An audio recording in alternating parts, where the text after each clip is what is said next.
IOC가 통보한 11월 30일 이때는요 IOC에다가 이제 우리 유치의사와 함께 정식 유치 신청서를 제출하겠다라는 입장을 보냈고요. 이제 정식으로 보낸 건 언제냐면 81년도였습니다. 2월 26일에 정식 유치 신청서를 보내게 됐는데 이때가 아까 88 올림픽 개최를 결정짓는 그 IOC 총회가 7개월 남은 시점이었어요. 너무 늦죠?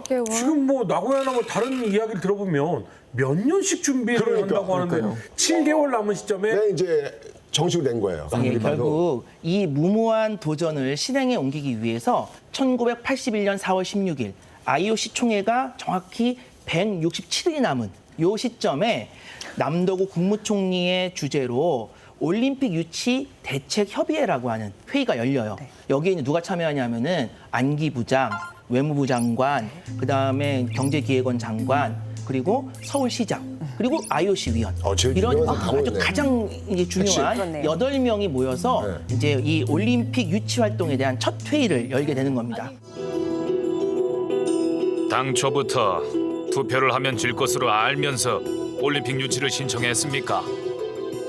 그렇습니다. 당시 형편이 그랬고 국내 전시 효과를 위한 것 같습니다.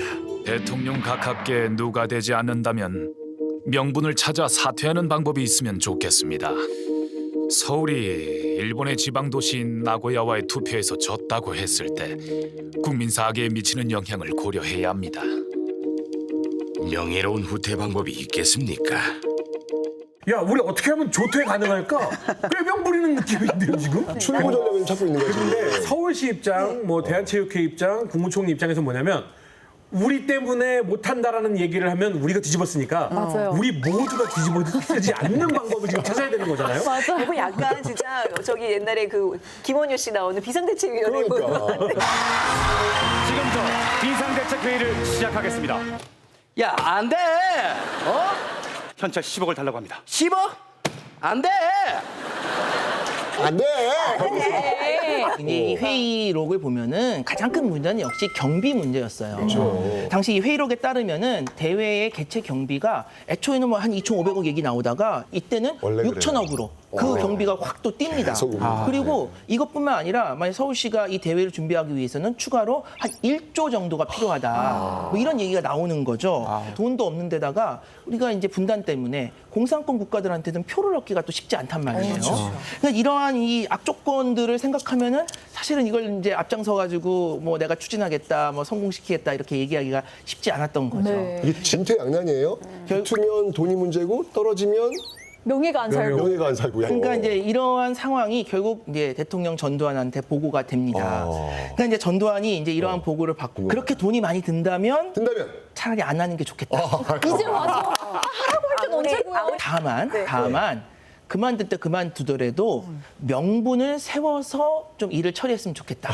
이렇게 이제 지시를 했다고 합니다. 근데 지금 보니까 상황상 지금 IOC 이미 신청서를 제출한 상황이잖아요. 그쵸. 그거 좀 철회할 수 없나요? 이게 참 좀 창피한 일인데 사실 우리나라가 1970년에 아시안 게임을 유치를 한 적이 했었어요. 근데 1970년이에요. 지금 이것도 짓고 저것도 짓고 너무 경비가 많이 들다 보니까 결국은 어떻게 했냐면 벌금을 물고 개최권을 반납을 했어요. 그런 적이 있어요. 그래서 그런 적이 있는 거예요. 66년, 70년을 다 방콕이 연달아 했어요. 맞아요. 한 번 그런 전적이 있는데 또 죄송한데요. 저희 못하겠는데 그러면 이건 국제 망신이 되는 거잖아요. 양치기 소년이지 뭐. 그렇죠. 우리나라는. 그리고 앞으로도 네. 이런 국제 대회를 유치할 때 코리아 또 저럴 건데 뭐 이런단 말이에요. 그렇기 때문에 어떻게 포기할 것인가. 이게 또 논의의 대상이 됩니다. 어떻게 포기할 것인가. 한쪽에서는 지금 바로 포기하자. 못하라 경비 들어가면서 시간을 끌 필요가 있느냐. right now. 예. 또 한쪽에서는 지금 당장 포기하면 이건 국제 망신이다. 그래서 좀 시간을 끌고 가다가 좀 더 명분을 세워서 보기 좋게 그만두자. 또 이런 또 입장이 있었다는 거죠. 좀 시간이 지나서 보기 좋게 그만두자. 그러니까 뭔가 젖잘싸 할 거를 지금 계속 하고 있는 거네요. 우리 열심히 했다. 하지만 안 됐다. 이거 보여주자. 그래도 이렇게 논의를 해서 결국에는 방법을 찾습니다. 뭐예요? 그러니까 어떤 이제 방법인가요? 일본과 한번 협상을 해보기로 한 거예요. 그러니까 이런 거죠. 우리가 일본 나고야의 개최지 선정을 좀 도와줄 테니 대신 우리의 86 아시안 게임 선정을 좀 도와달라.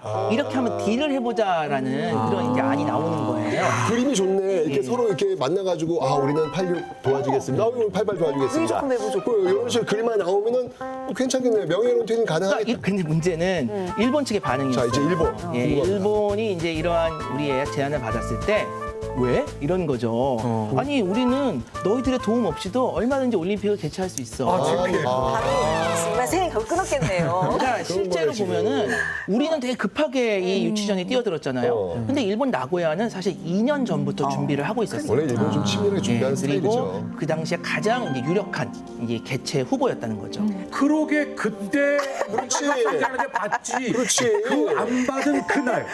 이날이 역사의 물줄기를 바꾼 거예요. 그렇죠. 그날 만약에 협상했으면 88소 올림픽이 아니라 나고야 올림픽이 된 거죠. 근데 아무튼 그러면은 명예롭게 젖잘싸 할 수 있는 명분은 좀 사라져버린 거네요. 전두환 각하가 고민하다가 이 사람을 소환합니다. 바로 오.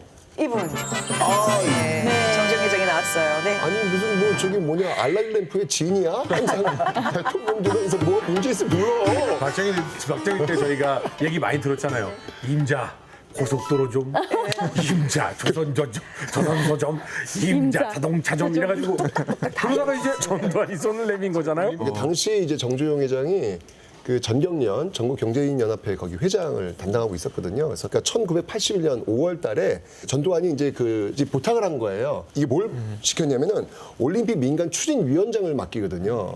이제 이때도 이제 역시 마찬가지로 정주영 회장의 그 회고록이 있어요. 왜 나한테 이걸 맡겼을까? 이렇게 얘기를 해요.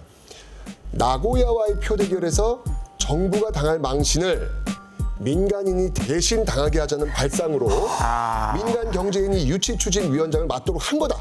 그러니까 정주 회장은 이거 망신 대용품이다. 내가 그 화살을 다 받으라는 얘기다. 그러니까 이렇게 판단한 대신 거야. 뒤집어 써라. 그렇지. 생각해보면 그 회의 국무총리, 서울시, 대한체육회 셋 다 도저히 창피를 못 쓰겠는데 대신 써줄 사람이 필요한 거네요. 그렇지. 아이고야. 그 대책회의 결과가 이건가 봐. 대통령한테 누를 끼치지 않는 그러니까. 방법을 찾는다. 그러게요. 이게 진짜 부탁이었는지 협박이었는지 뭔지 모르잖아요. 그러니까 사실 당시 대기업과 전두환 정권의 관계가 썩 좋지만은 않았습니다. 그러니까 당시 이제 전두환은 쿠데타를 통해서 권력을 잡았고 그러다 보니까 아무래도 이제 사람들의 눈치를 많이 볼 수밖에 없었어요. 그래서 이제 내걸었던 것이 이제 사회악 척결 또는 뭐 사회 정화 뭐 이런 것들을 이제 내걸면서 좀 명분을 세우려고 했는데 이 일환으로 이제 전두환이 대기업도 손을 보는 거죠. 왜냐하면은 대기업들이 이제 박정희 정권 때 박정희 정권이 많은 특혜를 받으면서 좀 이제 부당한 이익을 얻었다. 그래서 이런 것들을 이제 우리가 이제 바로 잡겠다. 그러다 보니까 이제 정주영한테도 압력이 들어가는 거죠. 특히 정주영은 정경련 회장이었기 때문에 정경련 회장직을 그만둬라 이렇게 사퇴 압력을 가하기도 했고 또 이제 현대가 갖고 있었던 창원의 현대중공업이 있었는데 이 기업은 기업 통폐합이라는 명분으로 대우에 넘기도록 현대로 넘어가요. 예, 넘어갑니다. 미국 CIA가 1980년대 초에 작성한 문서를 보면은 전두환의 경제 정책에 대해서 비판적인 인사 중에 한 명으로 정주영을 언급하고 그 리스트에 올라가 있구나. 너무 싫었을 것 같은데 정주영이 알아서 기지 않으면은 어쨌거나 기업인이잖아요. 올림픽 유치 그러면 건설붐도 일어날 테고 이거 이혼이 남으니까 이거 향후 기업한테도 나쁘지 않을 것 같은데 이렇게 결론이 나오지 않았을까라는 생각 큰 드네요. 그림으로. 그렇죠. 이렇게 끈끈하지는 않았어도 결코 적대적일 수는 없는 겁니다. 가령 전두환 정권에서도 어떤 이러한 현대와 같은 대기업의 뭐 지지 또 호의 무엇보다도 정치 자금 명목의 헌납이 꼭 필요했던 것이고요. 그다음에 이제 현대 같은 기업 입장에서는 이제 이런 어떤 정권의 비호 이런 것들이 또 꼭 필요했던 것이죠.